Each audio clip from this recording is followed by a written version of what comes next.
বিমান বাংলাদেশ আমার 20,000 টাকা বাঁচিয়ে দিয়েছে। কিভাবে একটু বলি, তারপরে শোনেন। দেখেন, যারা আমাকে ফলো করেন বা যারা আমার ভিডিওগুলো দেখেন তারা জানেন যে গতকালকে জামাল হোসেন নামে এই ভাইটাকে নিয়ে আমি বাংলাদেশ হাই কমিশনে গিয়েছিলাম। যাওয়ার পরে তার ট্রাভেল পারমিট তুলছি। তোলার পরে আমি বাসায় এসে অনলাইনে একটা টিকিট কেটেছি, এই টিকিটটা।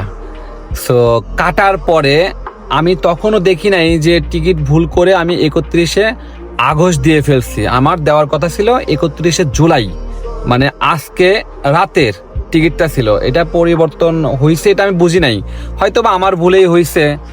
তো আমি যখন ইমিগ্রেশনের এক কর্মকর্তারে ওই টিকিটটা পাঠালাম যে আমি আগামীকালকে আসবো, তো আসা যাবে কিনা, ওই ইমিগ্রেশনের কর্মকর্তা আমার ভুলটা ধরিয়ে দিল আর কি, যে না এটা তো 31শে আগস্ট, আগামীকালকে তুই আসতে পারবি না। আমার তো মাথায় আকাশ ভেঙে পড়লো যে আমি কি করলাম, এত টাকা দিয়ে টিকিট কাটলাম, টিকিটের তারিখ ভুল হয়ে গেল। তখন আমি যে অ্যাপসের মাধ্যমে টিকিট কাটছিলাম সেই অ্যাপসের সাথে কথা বললাম। তারা বলতেছে যে টিকিট পরিবর্তন করতে হইলে মানে আপনার 31 তারিখ, 1 তারিখ, 2 তারিখ এই 3টা ডেটে যদি আমি টিকিট নিয়ে আসি, ধরেন যে 31শে জুলাই, 1 আগস্ট আর হচ্ছে আপনার 2 আগস্ট যদি আমি টিকিট পরিবর্তন করে নিয়ে আসি, তাহলে আমার 20,000 টাকার মতো খরচ হচ্ছে, 556 রিঙ্গিত খরচ হচ্ছে। সো আমি তো মানে অবাক হয়ে গেলাম যে একটা টিকিটের দাম 700, 750, 800 টাকা।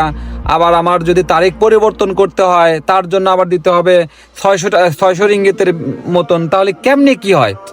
আমি খুব চিন্তায় পড়ে গেলাম। দেখেন, একদিকে এই ভাইটার চোখ দুইটা অন্ধ, যত দ্রুত তাকে বাংলাদেশে পাঠানো যায়, চিকিৎসা করানো যায়, সেই দিকে আমার চিন্তা ভাবনা।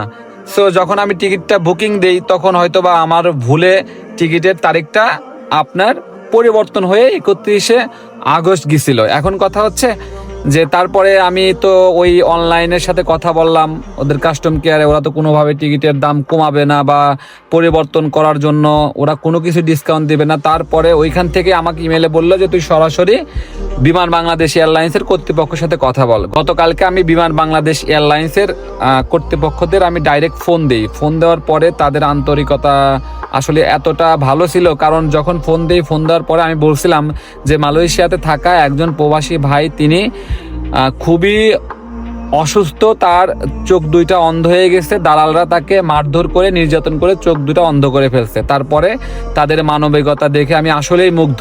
তারপরে তারা আমাকে একটা ইমেল নাম্বার দিল, সেই ইমেলে আমি তাদের সম্পূর্ণ একটা মেসেজ দিলাম। মেসেজ দেওয়ার পরে আজকে তারা আমার একদম বিনা পয়সায় টিকিটটা পরিবর্তন করে পাঠিয়ে দিয়েছে। এটা আগামীকালকে এই যে জামাল ভাইয়ের বাংলাদেশে ফ্লাইট, তারা যে মানবিকতার দিক বিবেচনা কইরা টিকিটটা পরিবর্তন করে দিয়েছে, এবং এই টিকিটের জন্য মানে টিকিট পরিবর্তনের জন্য একটা পয়সাও তারা নেয় নাই।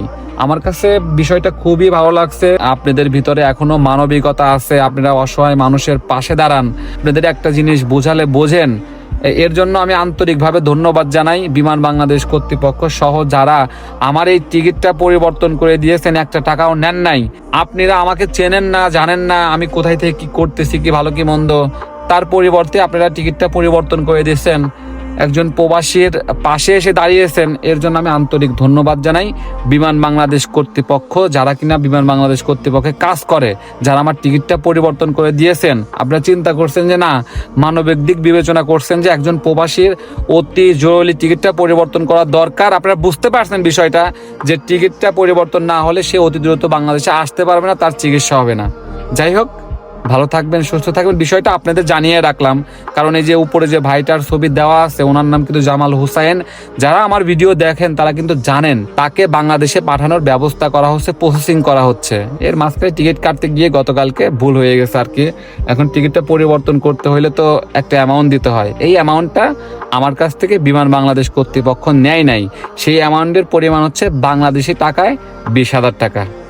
আমি বিমান বাংলাদেশ কর্তৃপক্ষ সহ যারা কাস্টম কেয়ারে কাজ করে, যারা কিনা আপনার সেলসে কাজ করে, মার্কেটিংয়ে কাজ করে, সকলকে আন্তরিক ধন্যবাদ জানাই।